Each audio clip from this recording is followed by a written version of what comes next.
আজকে আমরা যে বিষয়টা নিয়ে আলোচনা করবার চেষ্টা করব যে আমার করে আসা কর্মই আবার ফিরে আসে। তো এটা বলতে গেলে বলতে হয় যে আমাদের যে ছেড়ে আসা যে জিনিসগুলো, এগুলো আমরা কোথায় ছেড়ে আসি? এগুলো তো আমরা তো সেই প্রকৃতির বুকেই সব ছেড়ে আসি। আর প্রকৃতি কোনো কিছুই না নেয় না, সবই ফিরিয়ে দেয়। আমরা যদি তার দিকে ভালোটা ছুড়ি তবে সে ভালোই ফিরিয়ে দেবে, আর যদি খারাপটা যদি তার দিকে ছুড়ি তবে সে সেটাও ফিরিয়ে দেবে। প্রকৃতি একটা কথা বলে, আমি নিয়ে করবোটা কি, তোদের জিনিস তোদেরই থাকলো। উনি অনেকটা আমাদের এই পিতা মাতার মতন, বা বাবা মা বা গার্জেনদের মতন, যে তোদের জিনিস তোদেরই থাকলো বাবা, আমি আর নিয়ে কি করব। উনি শুধু এইটুকুনিই বলেছেন, বাকি কাজকর্মগুলো আমরাই করে থাকি। আমরা কোনো সময় যখন হিংসে করি বা লোভের বশবর্তী হয়ে কোনো কাজ করি, তখন সেগুলো আমাদের জন্য তোলাই থাকে। এই পৃথিবীতে এমনি এমনি কিছুই হয়ে যায় না। আমার এবং আপনার সাথে যে পরিস্থিতি এখন বর্তমানে চলছে, সেটা ভালো অথবা খারাপ যাই হোক না কেন, যেটাই হোক না কেন, এইসব পরিস্থিতিগুলোর জন্যে আমরাই দায়ী। নাহলে এরকমটা তো কোনোদিনও হতে পারে না যে পরের বাড়ির করে আসা কোনো খারাপ কর্ম আমার এবং আপনার ঘাড়ে চাপিয়ে দিল। এটা তো অসম্ভব প্রায়। এটা কোনোদিনই হবে না। আমাদের নিজেদের কুকর্মের জন্যই আজকে আমরা যে অবস্থাতে রয়েছি সেই অবস্থার জন্য দায়ী। এবার পৃথিবী যেহেতু, মানে এই যে আমরা যেখানে বাস করছি, সেটা হচ্ছে কি দুঃখময়। আমরা যেখানে বাস করছি এখানে সুখের আশা একদমই করবেন না। এটা দুঃখময়। এখানে প্রতিনিয়ত আনসার্টেনিটি রয়েছে, মানে কি হবে পরেক্ষণে না আপনি বুঝতে পারবেন, না আমি বুঝতে পারবো, না অন্য কেউ সেটা বুঝতে পারবে। কয়েক সেকেন্ড পরে হয়তো আমি নাও থাকতে পারি। তো সবকিছুই আনসার্টেন এখানে। এবার এই যে আমাদের করে আসা যে কাজকর্মগুলো যেগুলো আছে ব্যাকআপ, এইগুলো সবই আমাদের সঞ্চিত কর্মে, মানে সঞ্চিত কর্মের যে ভান্ডারে সেগুলো হচ্ছে কি জমা হয়। এবং সঞ্চিত কর্মের পুরোটা এই যে জন্ম জন্মান্তর থেকে যে চলে আসছে, কয়েক লক্ষ জনি হয়ে যে আমরা যে আসছি, সব কর্মের হিসেব কিতাব সব ওখানেই রয়েছে। আমাদের যে কনসিয়াসনেসটা আছে সেটা প্রত্যেকটা বডি যখন চেঞ্জ হয় সেটিই চেঞ্জ হয়, কিন্তু সাবকনসিয়াস মেমরি মানে রিসিডিউয়াল ফাইলস, আমাদের করে আসা কর্মের যে ব্যাকআপ ফাইলসগুলো, ওগুলি কিন্তু সব আমাদের মধ্যেই স্টোর থাকে। কিন্তু আমাদের কনসিয়াস মেমরি সেই সাবকনসিয়াস মেমরিকে অ্যাক্সেস করতে পারে না, মানে ভেদ করতে পারে না। ফলে আমাদের আর কিছু মনে থাকে না।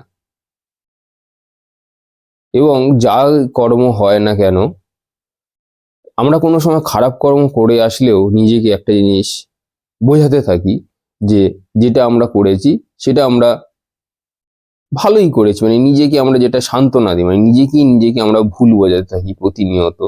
আমরা কোনো সময় নিজেকে এই জিনিসটা বলি না যে আমরা যেটা করে এসেছি বা আমি যেটা করে এলাম সেটা আমি ঠিক করলাম না। এই কথাটা কি কেউ বলেছেন? বাড়িতে এসে এটিকে বলা হয় অনুতাপ বা নিজের ভুলকে শুধরে নেওয়া। ততদিন পর্যন্ত এটা চলতেই থাকবে। এই কর্মের চক্কর আমরা কাটতেই থাকবো যতক্ষণ না আমরা নিজেদের ভুলটা শুধরে নিতে পারবো। আপনি বলুন না যে আপনি এখন যে পরিস্থিতির মধ্যে দিয়ে যাচ্ছেন, আপনার পাশের বাড়ির লোকটি হয়তো সেই পরিস্থিতির মধ্যে দিয়েও যাচ্ছে না, সে হয়তো অন্য কোনো পরিস্থিতির মধ্যে দিয়ে যাচ্ছে। দুটো ভিন্ন কেন? যখন প্রকৃতি সমানভাবেই তার সমস্ত কিছুকে ডিস্ট্রিবিউট করে বা ঈশ্বর সবাইকে সমানভাবে সবকিছুকে বন্টন করে, তখন কোনো কিছু দেওয়ার ক্ষেত্রে সে কেন কার্পণ্য করবে? এখানে কোনো কার্পণ্যতা নেই। উনি একটা কথাই প্রথমে বলেছে, যা রইলো বাবা সব তোমারই রইলো, এখানে আমার কোনো ভূমিকা নেই, আমি শুধুমাত্র তোমার কর্মের হিসেবগুলোকে স্টোর করছি এবং সময় মতো আমি সেগুলো তোমাকে ফেরত দেব প্রারব্ধ হিসাবে। ওই সঞ্চিত কর্মের হিসাব উনি রাখছেন এবং সঞ্চিত কর্মের হিসাবটা তৈরি হয় আমাদের জন্ম জন্মান্তরের করে আসা ক্রিয়মান কর্ম, মানে বর্তমান যে কর্ম আমরা করছি সেগুলোর স্টোর হয় সঞ্চিত কর্ম রূপে এবং পরে সেগুলি প্রারব্ধ হিসেবে ফিরে আসে। এটা লম্বা একটা প্রসেস। তো আপনি এখন একটা ভালো কাজকর্ম করলেন, ভাববেন এক্ষুনি তার ফ্রুট আপনি পাবেন, এটা আপনি নাও পেতে পারেন। এই জন্য দেখবেন অনেকেই বলে আমি তো কত ভালো কাজ করেছি কিন্তু কই তার তো আমি কোনো রেজাল্ট পাইনি। কারণ একটাই, আপনি বর্তমান কর্ম যেটা করছেন, এখন যে ভালো কাজগুলি করছেন সেগুলো স্টোর হচ্ছে আপনার সঞ্চিত কর্মরূপে। বড় যে থলেটা আছে, বড় যে ওয়্যার হাউস আছে, সেখানে আপনার সঞ্চিত হচ্ছে। এবার সেখানে তো লাইন আছে, সেখানে তো অনেক কর্ম যেগুলো আগে করে এসছেন খারাপ ভালো, সেগুলোর তো পরপর লাইন আছে। আপনি যদি হসপিটালে যান, কত হাজার হাজার লোক, আপনাকে কি আগে ছেড়ে দেয়? না, আপনাকেও লাইনে দাঁড়াতে হয়, বিশাল লাইন, তাই সেখানে খারাপ ভালো মিলিয়ে রয়েছে, ছোট বড় সমস্ত সমস্যাই রয়েছে সেখানে। তো প্রথম যেটা করা হয় যে আগে সেই কার্ডটা সরবে, তারপরে নেক্সট এন্ট্রি নেবে, তার পরের কার্ডটা বা পরের কর্মটা বলা ভালো। তাই আমরা সঙ্গে সঙ্গে যে কর্মগুলো করি সেগুলি চট করে আমরা দেখতে পাই না। এবার কিছু কিছু কর্মের ক্ষেত্রে, কর্ম বলবো না, এটা একটি দৈবিক সংকেত বলবো। ধরুন আপনি কাউকে একটা বাজে কথা বললেন এবং আপনি যদি স্পিরিচুয়াল পথে চলে থাকেন বা আপনি যদি মানে আধ্যাত্ম যাত্রায় যদি আপনি এটার সাথে যদি চলতে থাকেন, তো আপনি যদি কোনো এই চলার পথে যদি আপনি কোনো ভুল কাজ করেন, আপনি সঙ্গে সঙ্গে সেটার একটা ধাক্কা খাবেন। সেটা হতে পারে আপনি চলতে ফিরতে ব্যথা পেয়ে গেলেন, বা হতে পারে যে মানে আপনার সাথে এমনটা কোনো খারাপ একটা মিসহ্যাপ হয়ে গেল। এইটা হয় কারণ আপনাকে বা আমাকে মনে করাবার জন্য যে তুমি যে পথে চলছো আর কোনো নতুন করে কোনো খারাপ কাজ করো না, তোমাকে সাবধান করা হয়। এটা এক ধরনের কৃপাই বলতে পারেন। এটা যদি আপনার সাথে হয়ে থাকে, মানে যদি কোনো খারাপ কর্ম করেন এবং তার ফলটা যদি তখনই আপনি পেয়ে যান, তাহলে মনে রাখবেন যে প্রকৃতি বা ঈশ্বরের আশীর্বাদ আপনার কাছে আছে বলেই উনি আপনাকে এভাবে বোঝাবার চেষ্টা করছেন যে তুমি যে পথে যে চলেছো সেটা কর্ম শেষ করে দেওয়ার পথ, কর্মগুলিকে নিঃশেষ করে দেওয়ার পথ, বা সেগুলোকে কমিয়ে দেওয়ার পথ, আর নতুন করে কিছু বাড়িও না। সেই জন্যই উনি বারংবার আমাদেরকে এইভাবে সংকেত দেয় যে তুমি এবার সরে এসো, এসব কর্ম থেকে তুমি বিরত থাকো। আর না হলে আপনি দেখবেন কেন স্পিরিচুয়াল যারা মানুষ হয় তাদের জীবনে কেন এত কষ্ট হয়, সব দিক থেকে কষ্ট, অর্থ কষ্ট, পারিবারিক কষ্ট, শারীরিক কষ্ট, মানসিক কষ্ট কেন হয়? একটা জিনিস যদি ভাবেন ভালো করে দেখতে পাবেন, প্রকৃতি চাইছে বা ঈশ্বর চাইছে যে ওদেরকে সবকিছুর থেকে আলাদা করে দিতে। মানে আপনাকে এরকম মনে মনে আপনার ফিল হবে যে কোথাও না কোথাও গিয়ে মনে হচ্ছে যে আমাকে কেউ একটা ষড়যন্ত্র করে আলাদা করে দিতে চাইছে, সবকিছুর থেকে আলাদা করে দিতে চাইছে, যেখানে আপনার প্রেজেন্স কারোর আর ভালো লাগছে না, না বাড়ির লোকের না বাইরের লোকের। এটা এই জন্যই হচ্ছে কারণ ঈশ্বর চাইছে যে আপনি এবার একটু আলাদা হয়ে যান, কারণ আপনার যাত্রা ভিন্ন। আপনার মধ্যে যে সংস্কারটি তৈরি হয়েছে, তো সেটা আর বাকি লোকের সাথে কিন্তু ফিট হচ্ছে না, ম্যাচ হচ্ছে না। এই জন্য আপনাকে আলাদা করে দিতে চাইছে, কারণ আপনার যাত্রা ভিন্ন বলে, অন্যদের তুলনায় ভিন্ন বলে আপনাকে আলাদা করে দিতে চাইছে। এবং আপনি দেখবেন যেতে যেতে দেখবেন আপনার সাথে সেই সব মানুষগুলোরই দেখা হবে যেগুলো এই আপনার মতনই আধ্যাত্মর পথে যাত্রা করছে বা যাত্রী সঙ্গী। এই যে যারা ধরুন শুনছেন, আমাকে শুনছে বা আরো অন্যজনদেরকে শুনছে যারা স্পিরিচুয়াল মানুষদের সাথে স্পিরিচুয়ালিটি নিয়ে তারা কথাবার্তা বলে বা তারা সেই আধ্যাত্মের পথে যাত্রা করছে, তো ফলে কি হয়, নতুন নতুন যে বন্ধুগুলো তৈরি হয় সেগুলো কিন্তু তাই একই রকম, মানে লাইক মাইন্ডেড। মানে বুঝতে পেরেছেন, আপনার যেরকম মাইন্ডের ফ্রিকোয়েন্সি হবে, আপনি সেই রকম জিনিসপত্রগুলোকে জীবনে আকর্ষণ করবেন। তো আপনার ফ্রিকোয়েন্সি যদি খারাপ হয় তাহলে আপনি খারাপ মানুষজনদেরকে আকর্ষণ করবেন, আর যদি ফ্রিকোয়েন্সি যদি খুব উচ্চ লেভেলের থাকে তাহলে আপনি সেই টাইপের লোকদেরকে বা বস্তুকে আপনি আকর্ষণ করতে সক্ষম হবেন। এবার কথা হচ্ছে, এই যে কর্ম ফিরে আসা ব্যাপারটা হচ্ছে, আমাদের যে প্রতি জন্ম জন্মান্তর ধরে আমরা যে কর্মগুলো করেছি, সেই কর্মের যে সংস্কারটা তৈরি হয়েছে সেইটা আপনার ক্যারি ফরওয়ার্ড হচ্ছে সংস্কারগুলি, কিন্তু শরীরটি তো ছুটে যাচ্ছে। শরীর যে ফিজিক্যাল বডি, স্থূল শরীর, সেটি তো আপনার হারিয়ে যাচ্ছে। একটা জন্ম শেষ হলে আবার নতুন জন্ম হলো, তখন আবার আরেকটি শরীর পেলেন, সেখানে আরেকটা কনসিয়াসনেস রয়েছে। কিন্তু আপনার জন্ম জন্মান্তরের যে ভালো এবং খারাপ সংস্কারই আপনার এবং আমার ভাগ্য তৈরি করছে। এই যে আজকে আমরা ভাগ্যের কথা বলি, আপনি যদি দেখেন, ধরুন যে ব্যক্তি খুব পীড়িত হয়ে রয়েছে, মানে খুব পীড়িত, নেশা করে পড়ে থাকে, আপনি যদি দেখেন ওদের কুষ্ঠি বা পাস্ট লাইফ যদি দেখেন, দেখতে পাবেন যে সেখানেও তারা না ওই একই জিনিস করে এসেছে। হয়তো দেখবেন ডোমেস্টিক ভায়োলেন্স করেছে, দেখবেন হয়তো প্রচুর পরিমাণে নেশা করেছে, নিজের শরীরকে কোনোদিনও যত্ন করেনি। তো সেই জিনিসটাই আবার ক্যারি ফরওয়ার্ড হয়ে এসেছে। মানে আপনি যে চক্রের তলে শেষ যাত্রা করেছিলেন, সেখান থেকে কিন্তু আবার সেই চক্র থেকেই আপনার আবার জার্নি কিন্তু শুরু হয়। আসলে এগুলি আমাদের পানিশমেন্ট দেওয়ার জন্য না, এগুলো আসলে আমাদের শেখাবার জন্যে, রূপান্তর করবার জন্যে। আপনি দেখবেন হয়তো আপনি কোথাও একটা চাকরি করছেন, সেখানে দেখবেন সবাই খুব পলিটিক্স করছে, আপনাকে আলাদা করে দিয়েছে, আপনাকে একা থাকতে হয়। মনে রাখবেন, এটার জন্য আমরাও কোনো না কোনো সময় সেই একই জিনিস করে এসেছি। মানে আজকে হয়তো লোকে আমাকে ভালো বলছে বা আমাকে হয়তো আলাদা করে দিয়েছে, যেটার কথা বললাম, অফিস পলিটিক্স হয়ে।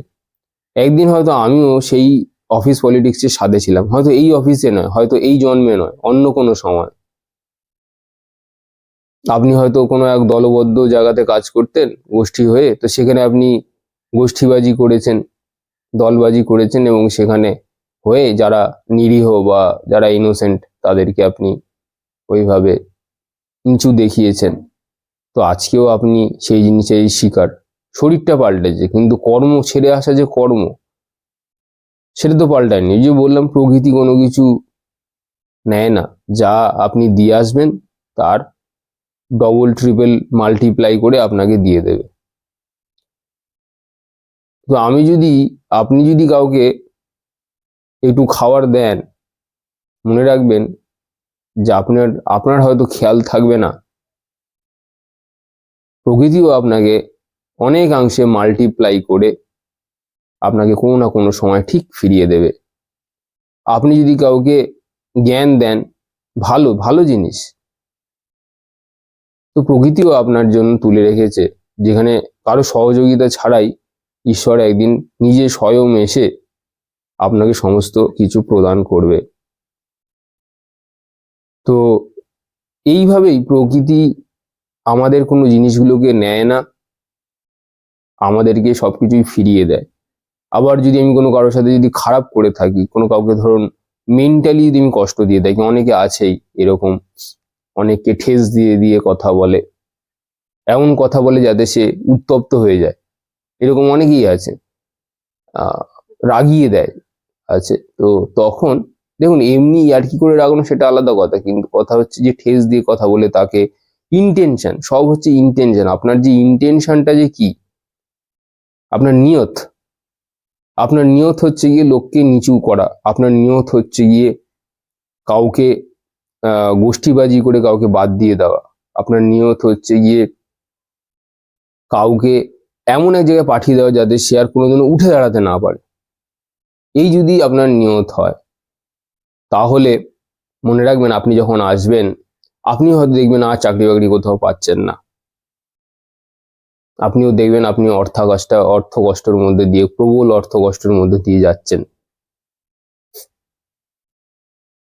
আবার আপনি যদি কাউকে সাহায্য করে থাকেন চাকরি বাকরি দেওয়ার জন্য, বা চেষ্টা যদি করেন, অ্যাটলিস্ট আপনি চান হ্যাঁ তাদের ভালো হোক, মঙ্গল হোক, তারা হয়তো আপনাকে হয়তো ভালোই বাসে না, হতেই পারে, কিন্তু আপনি আপনার কর্ম করছেন, প্রকৃতি আপনাকে পাঠিয়েছে, সেই কর্মটুকু আপনাকে দিয়ে করানো হচ্ছে, সেটা যদি মনে করে করেন, ঈশ্বর সেবা করছেন। ওই যে আমাদের বিবেকানন্দ বলে গেছিল, জীব সেবাই শিব সেবা। তো জীব সেবা যদি শিব সেবা হিসেবে করতে পারেন, এইভাবেই মানে আপনাকে খুঁজতে হবে না, অটোমেটিক চলে আসবে কোনো না কোনো সমস্যা যেখানে আপনাকে দরকার পড়বে। সেখানে যদি অ্যাটলিস্ট আপনি আপনার যতটুকু সামর্থ্য ততটুকু যদি করেন, তো তখন আপনার দেখবেন, তখনও যদি কর্মফলটা তখনও যদি না পান, তখন আস্তে আস্তে কিন্তু আপনি ঠিকই পাবেন। একটা না একটা সময় জীবনের একটা পর্যায়ে গিয়ে আপনার ঠিকই আপনি বুঝতে পারবেন যে এখন আমি আগের থেকে সামান্য হলেও ভালো আছি। তো এটা যেদিনকে হবে সেদিনকে বুঝতে পারবেন যে প্রকৃতি হয়তো আমার কর্মের ফল আমাকে দিচ্ছে। আপনি অনেক সময় দেখবেন যে কোথাও হয়তো আপনার যাওয়ার থাকে, মানে কোথাও ধরুন একটা ঘুরতে যাওয়ার হলো, হঠাৎ করে আপনার প্ল্যানটা ক্যান্সেল হয়ে গেল বা যাওয়াটা হলো না, হয়তো ট্রেন মিস করলেন, কিছু একটা হলো, আপনি পরেক্ষণেই দেখবেন একটা মেসেজ পান যে ট্রেনটি হয়তো অ্যাক্সিডেন্ট হয়ে গেছে, যে ট্রেনে আপনার যাওয়ার কথা ছিল, বা হতে পারে সেখানে হয়তো একটা দুর্ঘটনা ঘটে গেছে, এরকম খবর পান। হয়তো আপনি দেখবেন আবার যেখানে যাওয়ার কথা ছিল সেখানে হয়তো খুব ঝগড়া মারপিট হয়েছে, তখন আপনি নিজেকে কি বলেন, যে বাবা যায়নি, ভালোই হয়েছে। আসলে আপনি জাননি না, ব্যাপারটা হচ্ছে গিয়ে যে ওপরে বসে কলকাঠি নাড়ছে সে চায়নি আপনি যান, কারণ সে চেয়েছে যে ওখানে গেলে পরে আপনার সমূহ বিপদ। তো কখন প্রকৃতি এরকম ভাবে এত ভালো করে চাইবে? আসলে আমরা আমাদের যে নিয়ম কানুন গুলো আছে, মানে আমাদের নিয়ম কানুন আর প্রকৃতির নিয়ম কানুন তো সম্পূর্ণ আলাদা। আমরা প্রকৃতির নিয়মগুলো ঠিক দেখে উঠতে পারি না। তো আমাদের কর্মগুলো যখন প্রকৃতির নিয়ম অনুযায়ী না হয়, মানে মিসম্যাচ হয়, তখনই খারাপ কর্মের সৃষ্টি হয়। এটাই হচ্ছে কি জেনারেল রুল, সাধারণ নিয়ম, যে প্রকৃতির মধ্যে দিয়ে দেওয়া যে কোডিংস গুলো আছে, যেগুলো আমরা যদি না বুঝতে পারি, তখনই আমাদের দ্বারা ভুল কাজকর্মগুলো হয়ে থাকে। এই যে দেখবেন, এটা একটা গেল যে আপনি পরে বুঝতে পারেন যে আপনার সাথে যেটা হয়েছে ভালোই হয়েছে। এই যে দেখবেন কিছু অফিসে যাবেন, এই যে বসেরা দেখবেন প্রচুর পরিমাণে মানে যারা আর কি নিচু স্তরে কাজ করে তাদেরকে দেখবেন খুব পরিমাণে তাদেরকে চেল্লায়, হ্যাটা করে, তাদের ক্রেডিট চুরি করে নেয়।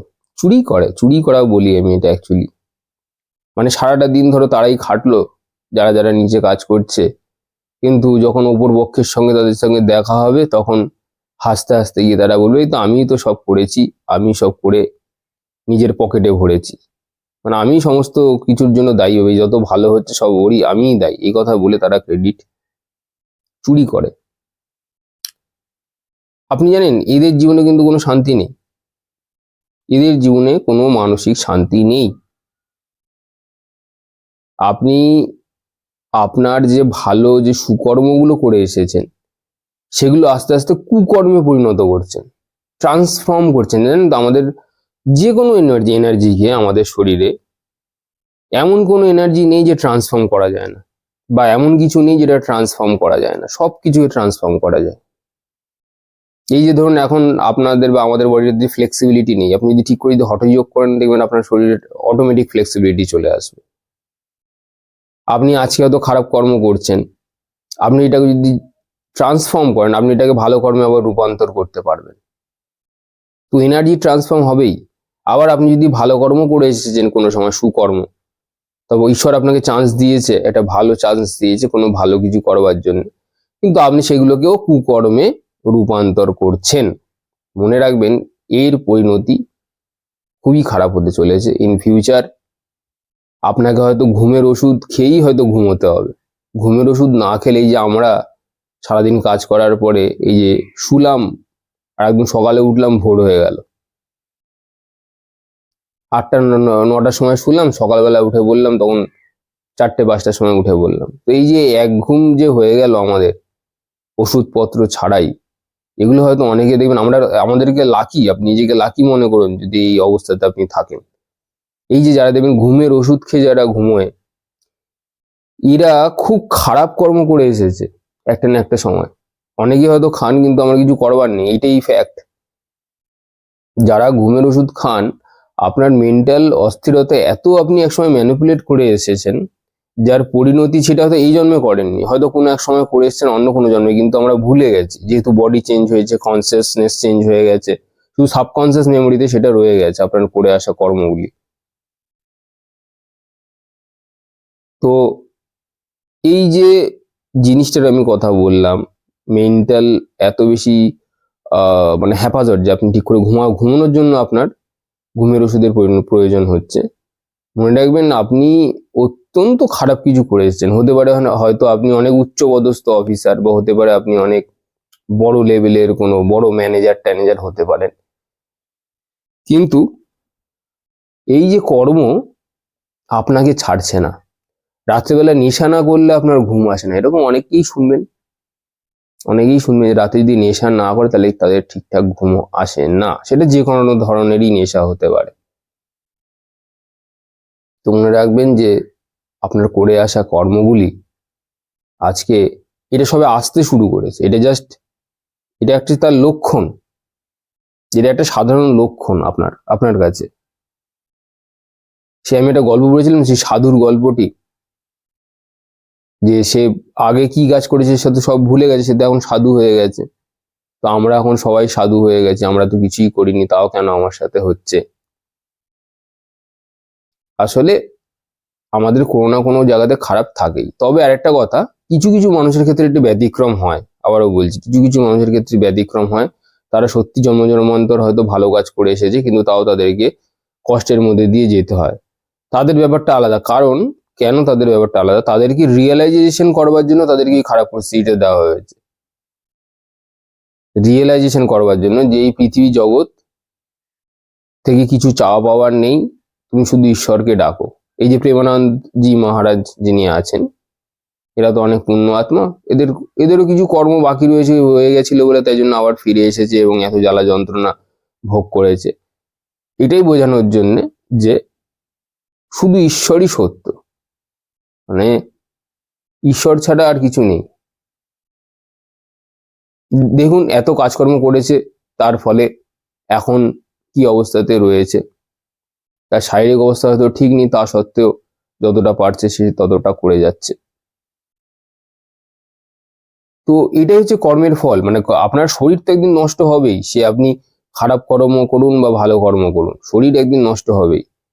কিন্তু সেটার কি ইমপ্রিন্ট থেকে গেল সেগুলো আমরা আর ঘুরে তাকাই না। পরে বলি এটা কেন হচ্ছে, ওটা কেন হচ্ছে, আমার সাথে কি কেন এত লোকে ব্ল্যাক ম্যাজিক করছে, হ্যান করছে, ত্যান করছে, এসব বলে। আসলে আমিও একসময় এসব করে এসেছি বা এগুলোর সাথে আমার ধরুন যোগসূত্র ছিল, তাই জন্য আপনার বাবা মা আমার সাথে হচ্ছে। তো এগুলো আর এক্সকিউজ করে আর কিছু লাভ নেই। এবার যদি আমি আমার কথা বলি, আমার ক্ষেত্রে এসব কিছু হচ্ছে না, আমি জাস্ট একটা এক্সাম্পলস দেওয়ার জন্য আপনাদেরকে বললাম। তো যাই হোক, আপনারা ভালো থাকবেন। আজকে এই অবধি রইল, পরের দিন অন্য কিছু আবার বলা যাবে।